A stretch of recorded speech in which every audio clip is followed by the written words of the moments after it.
Hey plant nerds, welcome back to my channel.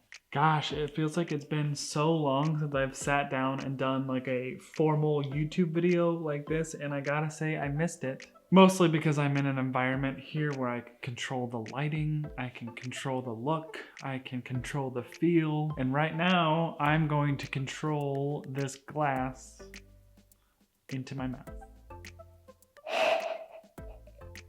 The bourbon I am drinking this evening is this Colonel E.H. Taylor small batch. So today we are talking about something that I get a lot of questions on and a lot of requests to do a video, and that is passive hydro or LECA or hydroton.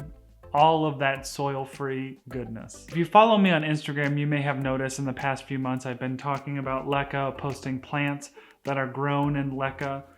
And that's because I have started converting some of my plants to semi-hydro or passive hydroponics. Side note, semi-hydro, semi-hydroponics, passive hydroponics, they're the same thing.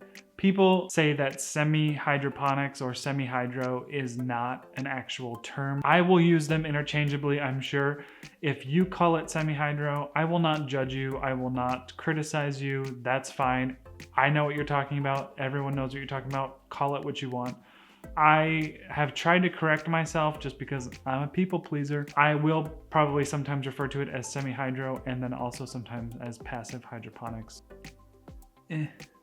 So for the past few months, I have been experimenting and testing out and growing plants in passive hydroponics and LECA. So I finally feel like I can make a video about it now since I've been doing it for a few months. But I do want to say I am no expert in passive hydroponics or any hydroponic. I am a hobbyist. I am a curious man, and I just try to experiment with things and see how it goes. Please don't take my word as the end all be all. There are much smarter people out there than I am. Do your own research. That's kind of what I do. Ask questions. Don't be afraid to do that. And, try things out yourself. So with all that being said right now, I do want to give a shout out to Minimalist Cali. If you have not seen any of her YouTube videos on her YouTube channel, please go check them out. The link to her channel will be in the description below. She also has a ton of videos on her channel all about passive hydro, semi-hydro. So please go check out her videos if you want a further explanation on what passive hydro or semi-hydro is beyond what we're going to talk about today, which is just very basic level converting a plant step 1. Now there are a few supplies you will need if you want to convert your plants to passive hydroponics, and the first supply is LECA.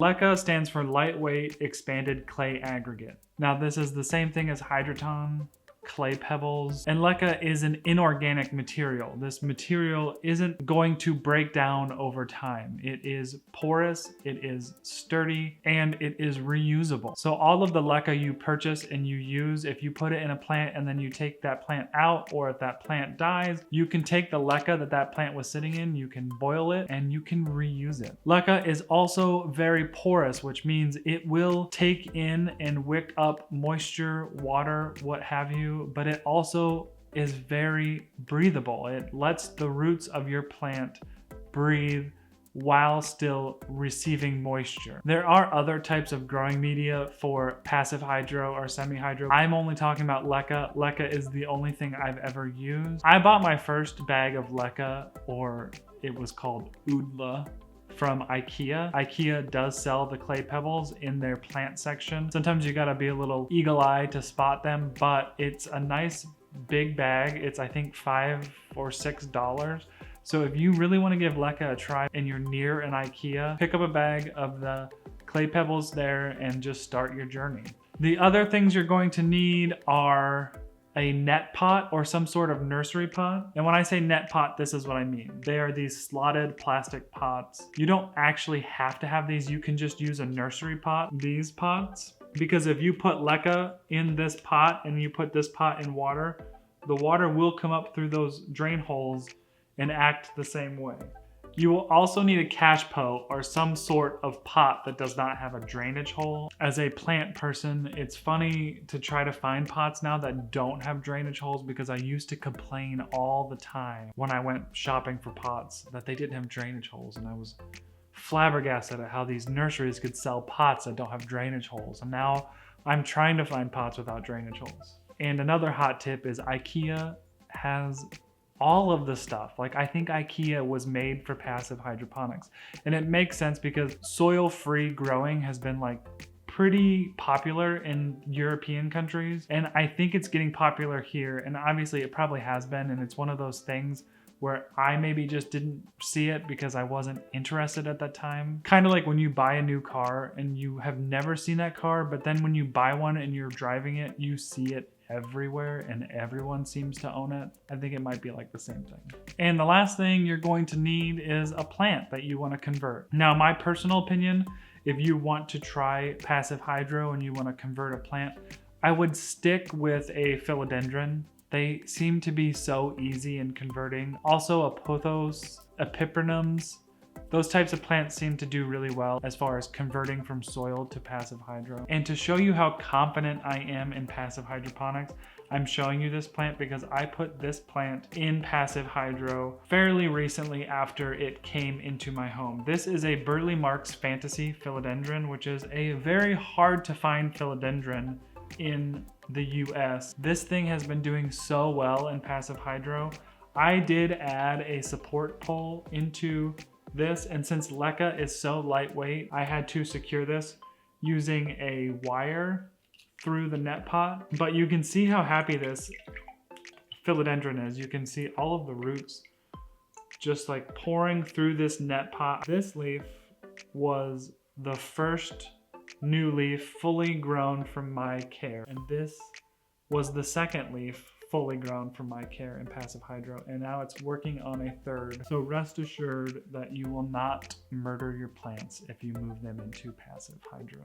So the first thing I usually do when I'm getting ready to convert a plant is making sure I have rinsed LECA on hand. The LECA that you buy may say that it's pre-washed, but you should always rinse the LECA because the balls will rub together and they will create dirt, and that dirt is actually clay dust, which when rehydrated will turn into a clay sludge. Take my advice, it's always good to wash your balls.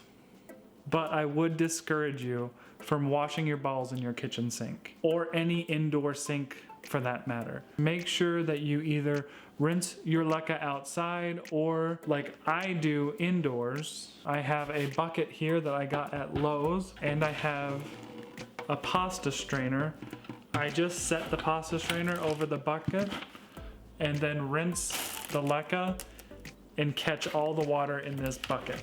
And then I'll take this bucket outside and water the outdoor plants or the landscaping. So step 2 is removing the plant from the pot and then removing all of the soil from the roots of the plant. Okay, so I removed as much soil from the roots as possible, but this is not the state you would like to stick your plant into passive hydro. So we're going to take this plant and fully clean off every single one of these roots. This might be the most annoying part of converting a plant to passive hydro, but you do want to make sure that you do not skip or rush this part. You cannot put a plant that has this much soil around the roots into passive hydro because the soil that's stuck to those roots will constantly be hydrated and it will suffocate those roots, rotting them. So just take your time at this step and rinse through the roots and rinse all of the dirt off the roots. And again, I use a bucket to catch all that water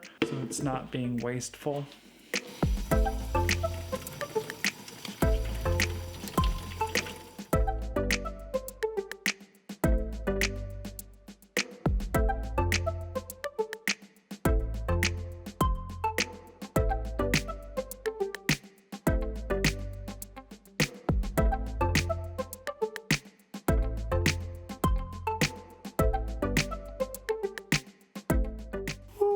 Okay, so that step's done. I have as much dirt slash soil slash potting medium off of these roots as I can without just fully ripping the roots off. You can see there's some very bright white roots there.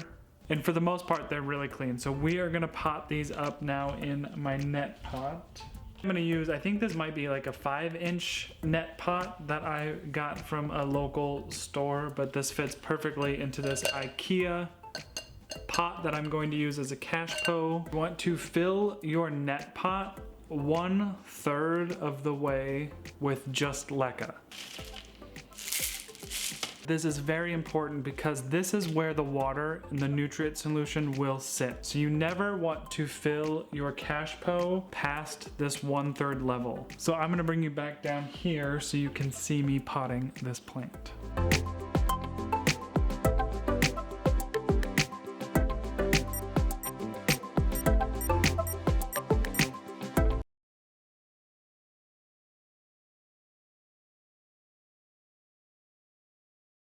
So now we need to put the plant into our cash po, but I want to show you a quick trick that I do to measure how much nutrient solution goes in the cash po. So before I put the plant in the pot, I will put 1/3 of LECA into a net pot. You can see here that I have about 1/3 LECA in this net pot, and I'm gonna set it in the cash po, and then I'm just gonna fill it with water until I see the water hit that 1/3 level. That water is like right at that 1/3 level. So what I do next is I pull the net pot out, and then I look it to where that water level is, and you can either take a marker or something sharp and scratch a line so you know that that is the max fill line where you should keep your nutrient solution. I have seen other people look where that line of water is and drill a hole through these pots. So when they fill it with their nutrient solution, it will never go past those holes. I'm not gonna do that today, but that is also another option you could try. So now that we know where our water should sit, I'm going to put my plant into this cash po. And I'm gonna take my solution, which is my Super Thrive mixture, and I'm just gonna fill this a little bit and check and see where our water level is.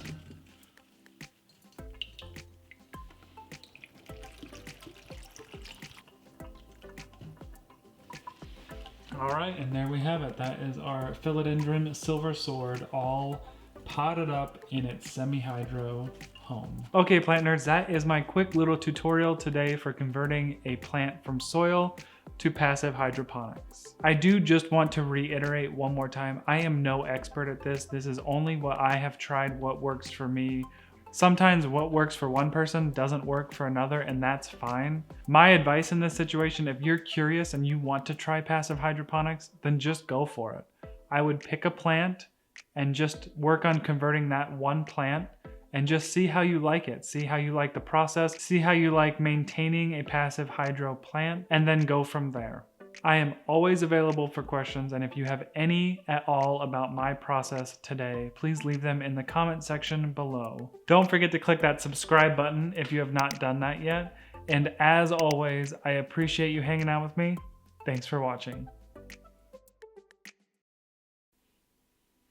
Oh baby, baby, how was I supposed to know that something wasn't right, yeah.